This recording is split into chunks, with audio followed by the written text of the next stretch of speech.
ওই, যার নয় বউরে খবর দে। বাড়ির বউ হইয়া চাপা চালানো শুরু হইয়া গেছে। তো এই একবেলা তো কারো পাতে এখনো ভাত বাড়তে দেখলাম না। একজন দৌড়ে গেল, যেতেই জৈতুন বলল, আলাউদ্দিন রে খবর দিছি, কাল আসবে বলেছে একবার। ও যদি বলে সব ঠিক তাহলে আজিজরে পাকা কথা দেব। বিনার হাত থেমে গেল। দুদিনেই তার চোখ কোটরে ঢুকে গেছে। গায়ের শ্যামলা রং কালো, লম্বা চুলে অযত্নে জট ধরেছে, হয়েছে শুষ্ক। জাফর ভাতের থালায় আটকে যাওয়া হাতটা দেখল, দেখে কিছু বলবে জৈতুন হাত উঠিয়ে থামি বিনার দিকে তাকি মমতা মাখা কণ্ঠে বলল। এদিকে আয় তো বুবু। বিনা নড়ল না, আগের মতোই বসে রইল। এরশাদ শাহবাজ দুজনেই চোখ তুলে তাকালো। বোনকে আহ্লাদ করার মতো সম্পর্ক তাদের মধ্যে নেই। এরশাদের যাও আছে, শাহবাজের তাও নেই। সে কারোর সাথে ভালোভাবে কথা বলতে পারে না। নেই বলেই এই না, বোনকে তারা স্নেহ করে না। জৈতুনের কণ্ঠে রাগ নেই, তবে একটু শক্ত করেই বলল। আমার কিন্তু বেয়াদপি একদম পছন্দ না বিনা। বিনা উঠল, উঠতেই জৈতুন বলল। ভাতের থালা পানির গ্লাস নিয়ে আয়। বিনা থাম মেরে প্লেট গ্লাস হাতে নিল, নিয়ে জৈতুনের কাছে এলো। জৈতুনে হেসে আগে পানি গ্লাস টেনে নিল, নিয়ে ঘরের মাঝে হাত তুলো। আম্বিয়া বিরক্ত চোখে তাকালো। পুরো গ্রামে সারংবাড়ির মহল হলো এই বুড়ির কাছে আজীবন ময়লা গাথাই রইল। জৈতুন হাত ধুয়ে বিনাকে টেনে পাশে বসালো। ভাতের থালা হাতে নি বৃদ্ধ হাতে ভাত মাখিয়ে মুখে তুলে সামনে ধুলো। বিনা অবশ্য হাঁক গলো না, আগের মতোই থম মেরে বসে রইল। জৈতুন হাসে, হেসে বলে। জয়তুন তো খারাপ, সারা জীবনই খারাপ। এইটা নতুন কিছু না, আমি খারাপ হইয়াই ভালো আছি। এখন কয় এই যে এত বড় হইলি, আমার কোনো খারাপে তোকে কোনো খারাপ হইছে নি? বিনা কণ্ঠ দিয়ে শব্দ আসে না, তবে চোখে পানি এসে ঠিক জমা হয়। জৈতুন দেখে দেখে মাখানো ভাত আবার থালায় রাখতে রাখতে বলে। বাসম আর কয়দিন? এইটা তো দাদির ঘন্টা বাজানোর সময়। এখন এই ঘন্টা বাজানোর আগে আমি চাই আমার সব নাতি নাতনিদের একটা গতি কইরা যাইতে। তা না হলে তো মরেও শান্তি পামু না রে। তুই ক, তোরা সারা আমার কি আছে? বিনার গাল গড়িয়ে পানি পড়ে। জৈতুন বাহাতে আদরে ভাবে মুছতে মুছতে বলে। মায়া হইয়া জন্মাইছোস, পরের বাড়িতেও যাইতে হইব। এটাই দুনিয়ার নীতি। আর মান করে থাকিস না বু। তুই মান করলে আমাকে ভালো লাগে ক। বিনা করুণ চোখে চোখ তুলে তাকায়। জৈতুন সেই চোখ রাখে না, সে চোখ রাখে ভাতের থালায়। আবার ভাতের লোকমা মুঠোয় নিতে নিতে বলে। ঘাওড়াটা তো গতি এমনই হইয়া গেছে, আল্লাহর ইচ্ছা। যাক ভালো। বাকি আছে বুইরাটা। তোর গতি হইলে সেটার ব্যবস্থা নেব। আরেকটা রাম বুইরা ওইটারে আল্লাহর নামে সাইরা দিছি। যা যা খুশি কর। শাহবাজ ফিক করে হাসলো। জাফর বিরক্তি নিয়ে তাকালো। নাতি নাতনি নিয়ে খেলার বয়সে সন্তানদের সামনে কি শুনতে হয় তার। এর সাথে তেমন হাবভাব হলো না, তবে আম্বিয়া মুখে আঁচল চাপলো। এই বুড়িও না অবশ্য। বিনা অবশ্য হাসলো না। জৈতুন ভাতের লোকমা আবার মুখের সামনে ধরলো। বিনা না হাসলো, এবার খাবার মুখে নিল। নিতেই জৈতুন বলল। ফরহাইদা পছন্দ না, ঠিক আছে, সমস্যা না। তবে বইন, চিন্তা কইরা দেখো, আমি তো আমার নাতনিরে যেন তেন বাড়িতে দিমু না। অবশ্যই সারেং বাড়ির সমান সমান হইতে হইব। দেখতো বইন, আমাদের গ্রামের সারেং বাড়ির সমান মহাজন বাড়ি ছাড়া আর কোনো বাড়িতে আছে কিনা? ফরদের নাম আসতেই বিনার চোখে মুখে বিরক্ত ছেয়ে গেল। জৈতুন দেখল, দেখে এবারও নিজের মতো ভাতের লুকমা মুঠোয় নিয়ে মুখে পড়তে পড়তে বলল। নিজের গ্রামে থাকলে চোখের সামনে থাকবা। ভাইরা আজ আপন, কাল চোখের আড়াল হইলে কয়দিন গিয়া খোঁজ লইব। তাছাড়া ঘরের মানুষেরা 19-20 হইলে ঠিক কান মুচড়ে ধরতে পারবো। অন্যেরটা কি পারবো? এখন তুমিই বলো, তোমার বিবেচনায় কি বলে? মেয়ের আসল জীবন হলো সংসার। লেখাপড়ার শখ করছো পড়ছো, এখন দাদিরে নিশ্চিন্তে মরতে দাও। কি বুবু, দিবা না? নাকি রক্তের দাদি না দেখা কথার দাম নাই? রক্তের হইলে নিশ্চয়ই দাম থাকতো। বিনা বড় একটা শ্বাস ফেলে জৈতুনের সাইড থেকে পানি গ্লাস নিয়ে গলায় জমাট বাঁধা খাবার নিচে নামালো। নামিয়ে উঠে যেতে যেতে বলল। তোমাদের যা ভালো মনে হয় করো, আমি রাজি। জৈতুন হাসলো। দুই ভাই স্বস্তির নিঃশ্বাস ফেল। জাফর অবশ্য বিনার মতোই বড় একটা শ্বাস ফেল। দুনিয়ার সবচেয়ে বড় ঋণ হলো ভালোবাসার। এই ঋণ না কখনো শোধ হয়, না শোধ করা যায়, না কখনো মারিয়ে সামনে এগোনো যায়। তখনই আয়না নামলো, গায়ে রাঙ্গা গোলাপি কাপড়। সেই রাঙ্গা গোলাপি কাপড়ের আঁচল সুন্দর করে মাথায় ঘোমটা দেওয়া, নাকে নাকফুল, হাতে সোনার পাতলা কয়েকটা চুড়ি, পায়ে বিনার মতো পাঝাপ না পড়লেও চিকন নূপুর, তাতে হালকা নিক্কণ ভেসে আসছে। জৈতুনের দেখে মন ভোলো। বাড়ির বউ যদি বউয়ের মতোই না লাগে তো ঘর বাড়ি উজ্জ্বল হয় নাকি? না, এই মেয়ের রূপ আছে বলতেই হবে। তাই সন্ধ্যার রাগ না ভুললেও তেজ দেখালো না, শুধু বলো, ঘুল্লা ফিল্লা তো কাম না। এখন শ্বশুরবাড়ির মানুষদের একটু সেবা শ্রদ্ধা করো। যাও, খাবার ঘরে যাও, রান্নাঘরে পানা রাখো, অন্তত পাতের ভাতটা যেন তোমাকেই বাড়তে দেখি। আয়না কিছু বলল না, নিঃশব্দে এগিয়ে গেল। আয়নাকে আসতে দেখে আম্বিয়া উঠে সাইডে গেল। সে জানে এটাই সত্য। ধীরে ধীরে এভাবে সব কিছু থেকে তাকে সাইড হতে হবে। তবুও কোথাও যেন লাগলো, আর লাগতেই আর চোখে এরশাদের দিকে একবার তাকালো। এই জীবনে সে কিছুই চায়নি, কিছু না মানে কিছুই না। তবে একবার দুঃসাহস করেছিল অনেকটা আগে। রাতটা ছিল ঝড় বৃষ্টির এক কালবৈশাখীর রাত। কারেন্ট নেই, সারেংবাড়ি পুরো নিস্তব্ধ অন্ধকার। সেই অন্ধকারে সবসময়ের মতো এরশাদ বাড়ি ফিরে দরজায় কড়া নেড়েছিল। সে স্বাভাবিকভাবে দরজা খুলেছিল। খুলতে গায়ের ভেজা কাপড় নিয়ে স্বাভাবিকভাবে এরশাদ ভেতরে এলো। আর তখনই বজ্রপাতের আগুন রাঙা আলোয় বৃষ্টিতে ভেজা এরশাদকে দেখে কিছু একটা হলো। কি হলো আম্বিয়া নিজেও জানে না। আবেগের বয়স ছিল, ঝড় বৃষ্টির রাত ছিল, আর মনে সুপ্ত প্রেমের আগুন ছিল। ব্যাস, অঘটনটা ঘটালো। এরশাদ ভাই প্রথমে থমকে গিয়েছিল, তারপর এমনভাবে ছুঁড়ে ফেলেছিল যেন আম্বিয়া খুবই অচ্যুত কিছু। শুধু ছুঁড়ে ফেলেনি, গালের মধ্যে এমন একটা দিয়েছিল, দিয়ে দাঁত চিবিয়ে বলেছিল, তুই, বিনা, শাহবাজ, এই তিনজনের হাত আমার হাতে বাবা দিয়েছিল। সেই দিনের পর থেকে আমি কখনো তোকে আলাদা চোখে দেখিনি। কাজের লোকের বেটি না আজ প্রমাণ করলি। আর আজ থেকে তুই সেই কাজের বেটি। তাই চোখ যেন কখনো এরশাদের চোখে না পড়ে। পড়লেই গুটি ভর্তা করে ফেলবো। আম্বিয়া সেই দিন মরে যেতে ইচ্ছে করেছিল, তবে জীবনের মায়া ছাড়া এত সোজা না। সে দীর্ঘশ্বাস ফেলে খাবার ঘরের বাইরে গেল। সে যেতেই আয়না বসলো। বসে জাফরের দিকে তাকিয়ে মিষ্টি করে হেসে আস্তে করে বলল, আপনার কিছু লাগবে ছোট চাচা? জাফরও মিষ্টি করে হেসে স্নেহভরা কণ্ঠে বলল, না মা, লাগবে না। তুমি বরং আমাদের সাথে বসে পড়ো। এই অল্প কিছু মানুষ, এত আলাদা আলাদাভাবে খাওয়ার কিছু নেই। আয়নাও হাসলো, হেসে মাথা নাড়িয়ে এরশাদের দিকে তাকিয়ে বলল, আপনাকে আর কয়টা ভাত দিই ভাসুর ভাই? থালা তো একদম খালি। এরশাদ তাকালো না, তার খাওয়া শেষ। তবে না কি একটু হাসলো। এই মেয়ে দেখতে ভোলা ভালা হলো, ফাজিলের চূড়ান্ত। হেসে দুপাশে মাথা নাড়ল। তারপর আয়না শাহবাজের দিকে তাকালো। সে নিজের মতো খাচ্ছে। আয়না এসেছে তাতে কোনো হেলদেল নেই, বরং আয়নাকে পুরো উপেক্ষা করে নিজে 2 চামচ পটপট ডাল নিল। নিয়ে থালা উঠিয়ে চুমুক দেবে, তখনই আয়না বলল, আরে আরে, ওভাবে ডাল মুখে দিও না, মাথায় উঠবে। এমনি ডাল মাথায় উঠতে কি না শাহবাজ জানে না, তবে আয়নার তুমিতে ঠিক উঠে গেল। শুধু কি উঠল, এক কাশিতে আয়নাকেও পুরো মাখিয়ে ফেল। আয়নার অবশ্য তেমন ভাবান্তর হলো না। সে স্বাভাবিকভাবে আঁচল দিয়ে মুখ মুছল।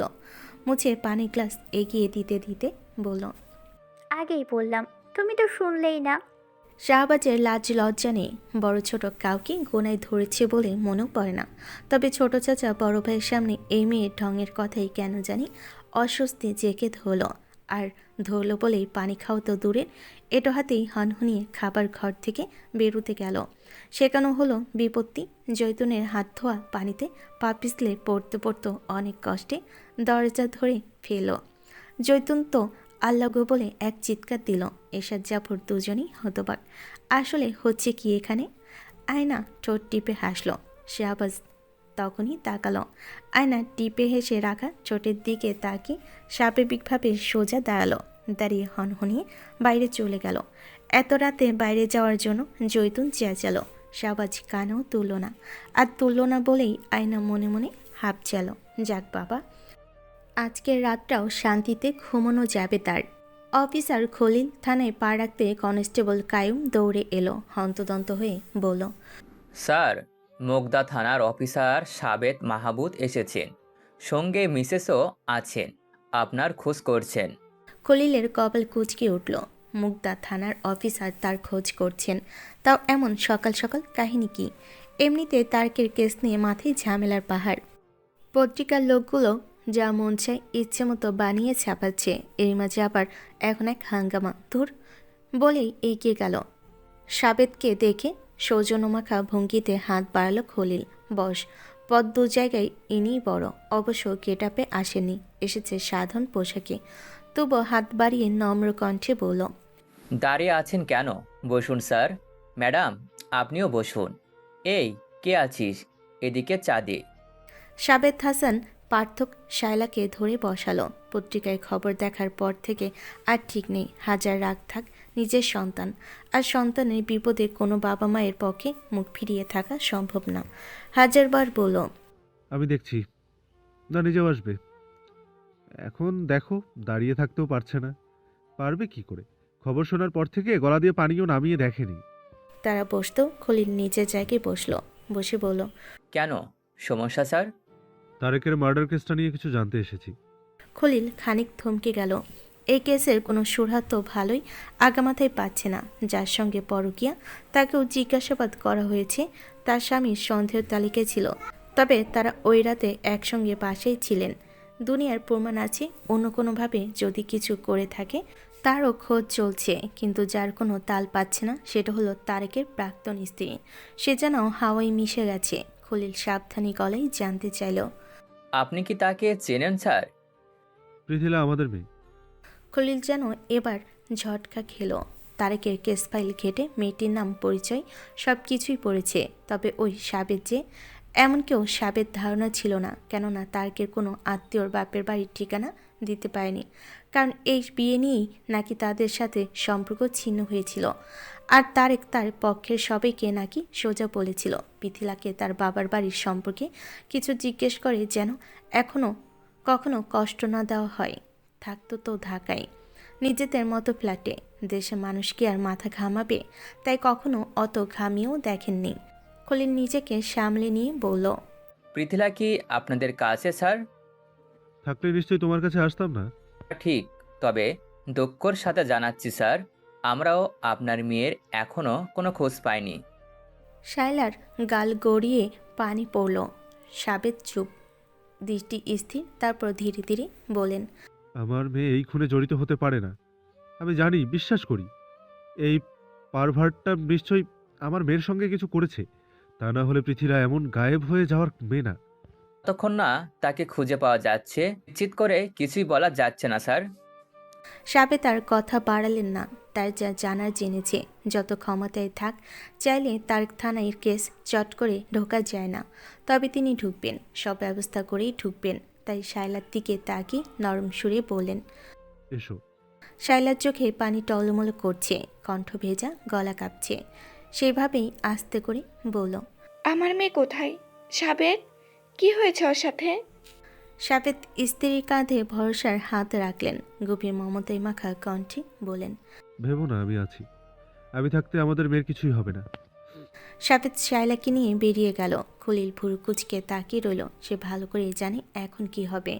একে সুন্দর মতো উপর মহলে যাবে, আর সব হ্যান্ডেল করবে সাবেদ মাহমুদ, একনিষ্ঠ চরিত্রবান অফিসার, যার দীর্ঘ চাকরি জীবনে কোনো খারাপ রেকর্ড নেই। শাহবাজের ঘুম ভাঙল ভ্যাবসা গরমে। কারেন্ট নেই, ফ্যান বন্ধ, তার মধ্যে টিনের দোকান। সেই দোকানের নিচে সাররাত শোয়ার শরীর ব্যথায় টোটো করছে। তার মধ্যে খেয়েছিল তারই। মাথাটা এখনও হালকা ঝিমঝিম করছে। সেই ঝিমঝিমিয়ে মাথা নিয়ে আলমোড়া ভাঙতে ভাঙতে শাহবাজ বাইরে এলো। এখনও ভালো করে আলো ফুটেনি, যাও ফুটতো মেঘের কারণে তা পারেনি। চারিদিকে অন্ধকার হয়ে আছে, এমন ভাব এক্ষুনি আকাশ ভেঙে নামবে। তবে শাহবাজ জানে দুপুরের আগে এই বৃষ্টি হবে না। থম মেরে থাকতে থাকতে শরীরের সব পানি গরমে চিপড়ে বের করে তারপর গিয়ে স্বস্তির বৃষ্টি হবে। তাই শাহবাজ নিশ্চিন্তে স্টেশনে চায়ের দোকানে বসলো। দোকানদার হাসি মুখে চায়ের গ্লাস এগিয়ে দিল। শাহবাজ নিল, নিয়ে চুমুক দিতেই তার চেলাপেলাদের দুজন সামনে হাঁটু মুড়ে বসলো। বসে বলল, কালকে মনিরের বাড়িতে গিয়েছিলাম ভাই। আপনার মাথা গরম ছিল, তার মধ্যে খাইলেন তারি, তাই আর বলার সুযোগ পাই নাই। শাহবাজ স্বাভাবিকভাবেই চায় আবার চুমুক দিল, দিয়ে বলল, তারপর ব্যাটারে তো জমি ধরে টানাটানি করছে, এই যাই তো সেই যাই। বয়স তো কম হলো না, তাই অনেক কষ্টে বাহারউদ্দিনে চিনল। কি বলো? বলার মতো কিছু নেই, সব লেবার যেমন সেও তেমন, তবে কাহিনী তো তার বউরে নিয়ে। শাহবাজ ভুর কুচকে তাকালো, সে তাকাতেই বলল, এলাকায় রটাইছে, ইটের ভাটায় কাজ নিয়েছে, তবে কাজ করছে হাতে গোনা কিছুদিন, তারপরে আর আসে নাই। আসি নাই মানে? তা তো ভাই জানি না, তবে গায়েব হয় আর আগতরে ইটের ভাটার নাম করে বের হয়েছে। শাহবাজ আর কিছু বলল না, চুপচাপ চা শেষ করে বলল, আয়নামতির এক খালা আছে না শহরে? জি ভাই। তার খোঁজ রাখ, মাঝে মাঝে গ্রামে আসে।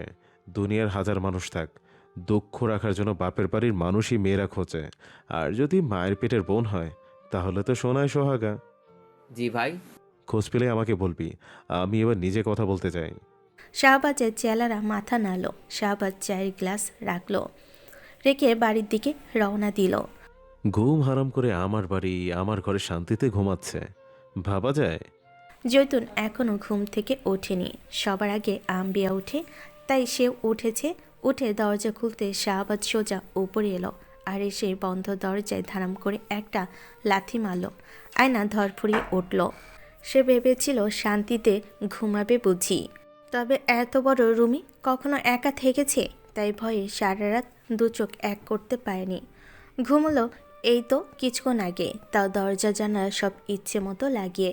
হাওয়া বাতাস তো ভালো, সকালের আলোয় ছিটেফোঁটা এখনও রুমে ঢুকিনি। তখনই দরজায় আরেকটা পোলো, গরমে আয়না গায়ে কাপড় রাখিনি, সব নতুন বাজভাঙ্গা কাপড়, খসখসে মচমুচে। এই গরমে গায়ের মধ্যে ফোসকার মতো জ্বলে, তাই খুলে রেখেছে। সেই কাপড়ই ফট করে উঠে গায়ে জড়াতে লাগলো। হয়েছে কি, তার মাথায় ঢুকছে না। তার মধ্যে নতুন কাপড়, আয়না বলতে গেলে গায়ে কোনো রকম পেঁচালো। পেঁচিয়ে হন্তদন্ত হয়ে যে দরজা খুলবে তখনই বুঝতে পারল কে। কেননা এই শয়তানগিরি এই বাড়িতে একজনই করে, তাই আর কোনো চিন্তা হলো না। আরামসে দরজার কাছে গেল, গিয়ে দরজা খুলে শাহবাজ দাঁত চিপিয়ে কিছু বলবে, তার আগে আয়না তার স্বভাব মতো আস্তে করে বলল, রাতে কোথায় ছিলে? আমি না ভয়ে ঘুমোতে পারি নাই। এত বড় রুমে কি কখনো একা থাকছি? শাহবাজের বুক ধক করে উঠল। কোনো মেয়ে আজ পর্যন্ত এভাবে তার সাথে কথা বলেছে বলে মনে পড়ে না, তাই একটু অন্যরকমই লাগলো। অবশ্য সেই লাগা গোনাই ধুল না, বরং মেজাজ দেখিয়ে গলা চেপে এক ধাক্কা দিয়ে দেওয়ালের সাথে একেবারে মিশিয়ে ফেল। ব্যান্ডেজ এখন আর নেই, ঘাস শুকিয়েছে, তবুও ব্যথা পেল।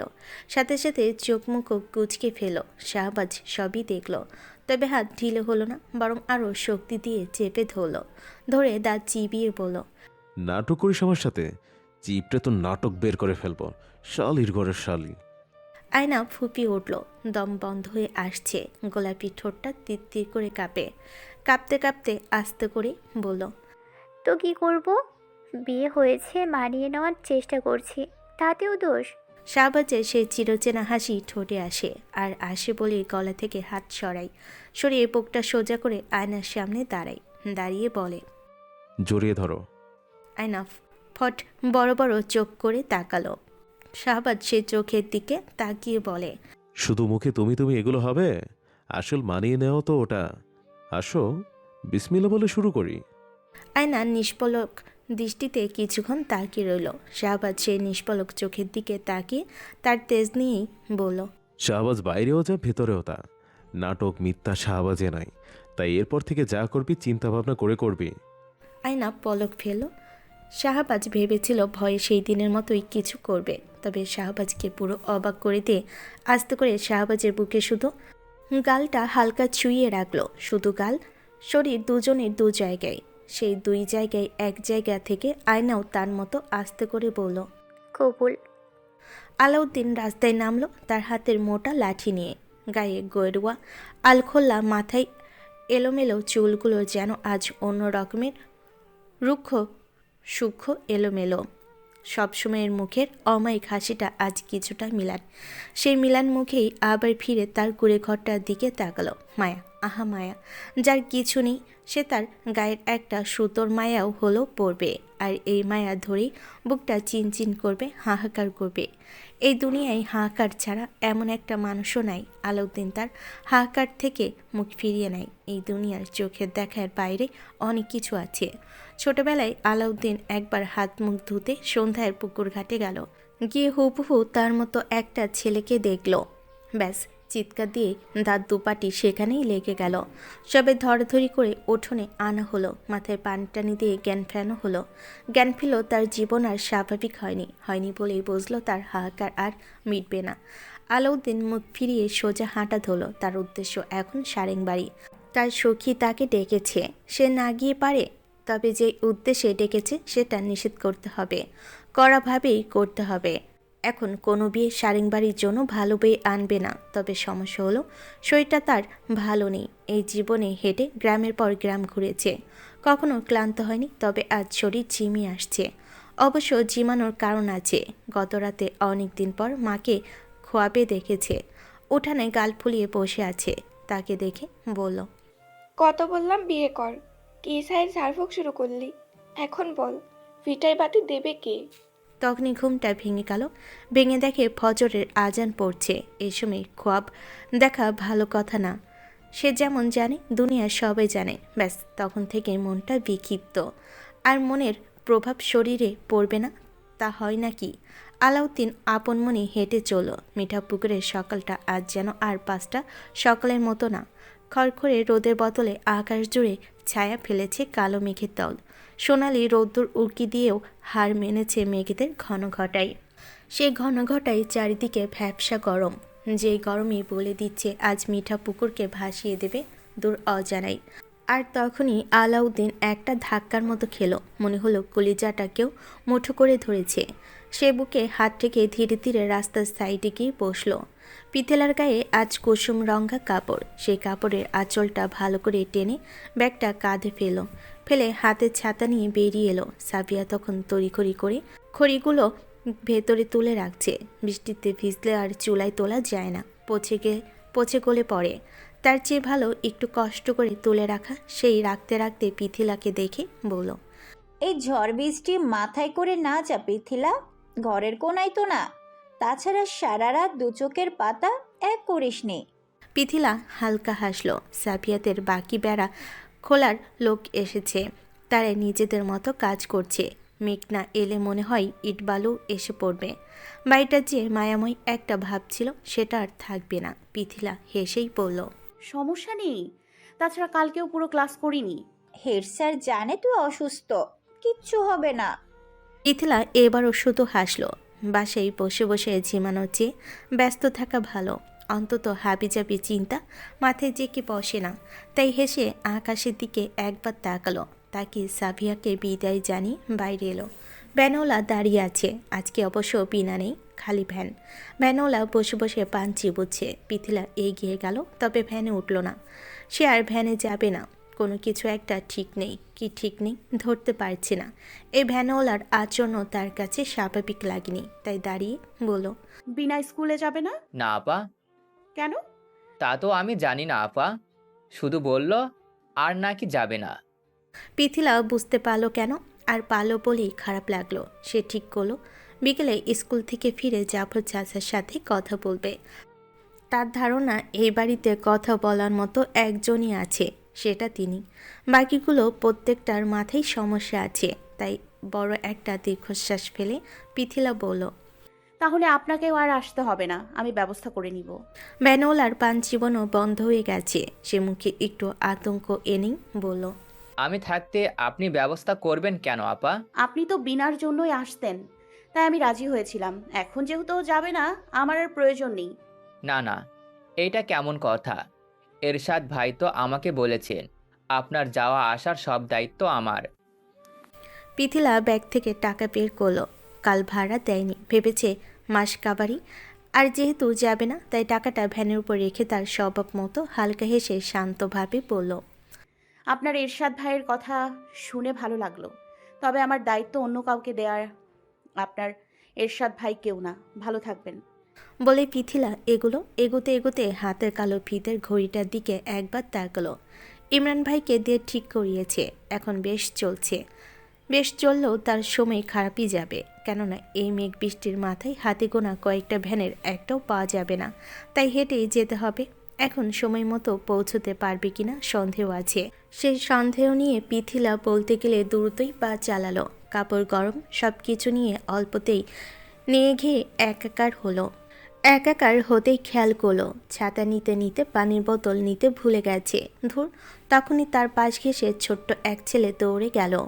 ছোট্ট মানে অনেকটা ছোট, খালি গা, নিচে কালো মলিন হাফ প্যান্ট। পিথিলা বলতে গেলে একটু চমকে উঠল, কেননা ছেলেটা বলতে গেলে অনেকটা ঘেঁষে গেছে। এমন ঘেঁষে যেতে যেতে মনে হলো আঁচলটা টেনে নিয়ে গেছে। যেদিকে গেছে পিথিলা তাকাতেই দেখলো বৃদ্ধ এক লোক হাত পা ছড়িয়ে তপ্ত রাস্তার মধ্যে শুয়ে আছে, মুখে হাত। স্বাভাবিক যে নেই, পিথিলা দেখার সাথে সাথেই বুঝলো বলেই হন্তদন্ত হয়ে এগিয়ে গেল। গিয়ে সামনে হাঁটু ভেঙে বসে কমল সুরে বলল, আপনি ঠিক আছেন? আলাউদ্দিন সবসময়ের মতো অমায়িক হাসেন, হেসে বলে, ঠিক থাকলে তো মা রাস্তায় পড়ে থাকি না। আমাকে ধরে উঠে বসুন। আলাউদ্দিন পিথিলার হাত ধরতেই একটা ঝটকার মতো খেলো, এতটাই যে আবার পড়ে যেতে নিচ্ছিল। পিথিলা বলতে গেলে জাপটে ধরতেই আলাউদ্দিন বলল, কে তুমি? আমি পৃথিলা, হাই স্কুলের শিক্ষক। আপনি কষ্ট করে একটু সোজা হয়ে বসুন তো। বসে জোরে জোরে শ্বাস ফেলুন। আলাউদ্দিন সোজা বসতে চাই, তবে শরীরে কুলোয় না। পিথিলা বুঝে বলেই চিন্তিতভাবে আশেপাশে তাকাই। বয়স্ক মানুষ, গরমে ডিহাইড্রেশন হয়েছে, নয়তো স্ট্রোক করেছে। এখন সে কি করবে? আলাউদ্দিনের চোখে মুখে অবশ্য চিন্তার রেশ নেই, যা আছে তা একটু যন্ত্রণার। সেই রেশ নিয়েই বলে, সত্যি করে বলো তো মা, কে তুমি? পিথিলা ফিরে তাকিয়ে হালকা হেসে বলে, আমি সবসময় সত্যিই বলি চাচা। আলাউদ্দিন আবার কিছু বলতে চাই, তবে পারে না। সে অবাক চোখে পিথিলার পেছনে তাকায়। তার পেছনে ছোট্ট আলাউদ্দিন দাঁড়ানো, ঠোঁটে হাসি, যেন খুব মজা পাচ্ছে। সেই হাসিতে আলাউদ্দিনও হাসে, কারণ সে বুঝতে পারছে এই মেয়েটাকে। পিথিলা আলাউদ্দিনের চোখ দেখে একবার পেছনে ফিরে তাকালো। শূন্য ধুধু রাস্তা দেখে আবার ফিরে বলল, আপনার কি অনেক খারাপ লাগছে? আলাউদ্দিন পিথিলার দিকে তাকিয়ে সুন্দর করে আবার একটু হাসেন। এই দুনিয়া সব হজম করতে পারে, তবে পাপ না, সেটা একদিন না একদিন বের হবেই। মানুষ যত পর্দা ফেলুক না থাকুক, কোনো প্রমাণ ওই যে যিনি উপরে আছেন সে জানে বলেই তো কথাই আছে, তিনি ছাড় দেন তবে ছেড়ে দেন না। তখনই পিথিলা ভ্যানের শব্দ পেল। এই ভ্যান দেখলে অন্য সময় হলে পিথিলা মুখ ফিরিয়ে নিত, তবে এখন দেখে ডেকে উঠল, এরশাদ। এরশাদ সাথে সাথেই সাইডে ডাকলো। তাকাতেই কুসুমরাঙ্গা শাড়িতে পিথিলাকে দেখলো আলাউদ্দিনকেও, যাকে পিথিলা জাপটে ধরে বসে আছে। এরশাদ সাথে সাথেই ভ্যান থামার জন্য অবশ্য ভ্যান থামার আগে সে লাফিয়ে নামলো। আর নামতে গিয়ে দেখলো তার বুক ধরফর করছে। ওই যে প্রথম দিন পিথিলাকে জাপটে ধরে নদীর পাড়ে নিল, সেই দিনের মতো। আর মাথায় ঝিঝি পোকার মতো বেজে চলেছে। আলাউদ্দিন ফকির মারা গেল রাস্তায়, ভ্যানে পিথিলার কোলে মাথা রেখে। মিঠাপুকুরের সদর হাসপাতাল পর্যন্ত যাওয়ার সময় সে দেয়নি। মৃত্যুর আগ পর্যন্ত পিথিলার দিকে একধ্যানে তাকিয়ে রইল, ঠোঁটে সব সময়ের মতো হাসি। সেই হাসির দিকে পিথিলা শক্ত হয়ে বসে তাকিয়ে রইল, কেননা এত গরমের মাঝেও তার মনে হলো কিছুক্ষণ আগে হালকা একটা শীতল বাতাস তাকে ছুঁয়ে গেল। আর যেতেই প্রথম যে কথাটা মাথায় এলো সেটা হলো, সেই ছোট্ট ছেলেটা কোথায় গেল? দুপুরের পরে আকাশ বাতাস ভেঙে বৃষ্টি নামলো। এই বৃষ্টি মাথায় করেই মিঠাপুকুর গ্রামের অলিগলিতে আলাউদ্দিনের মৃত্যুর খবর ছড়িয়ে গেল। আলাউদ্দিন যেমন সারেংবাড়ির জন্য সম্মানের ছিল, তেমনি তার নিজের কারণে ভালোবাসারও ছিল। সেই ভালোবাসার ফল হিসাবে সারংবাড়ির উঠোনে মানুষের ঢল নামলো। এত মানুষের ভিড়ে জৈতুন বসে রইল পাথরের মূর্তির মতো। তার যে সবচেয়ে ভরসার স্থান ছিল, সেই স্থান নদীর পাড় ভাঙ্গার মতো ভেঙে আজ হারিয়ে গেল। এই মেঘ বৃষ্টি মাথায় করেই বাদ আসর আলাউদ্দিনের জানাজা হতেই প্রত্যেক মানুষ কাক ভেজা হয়ে নিজ নিজ গৃহে ঘিরে ফিরল সারেংবাড়ির 3 পুরুষ, গায়ে শুভ্র পাঞ্জাবি, মাথায় টুপি, ফিরে জৈতুনের পাশে বসে। দুনিয়া যেমন জানে তেমনি তারাও জানে জৈতুনের কাছে আলাউদ্দিন কি ছিল।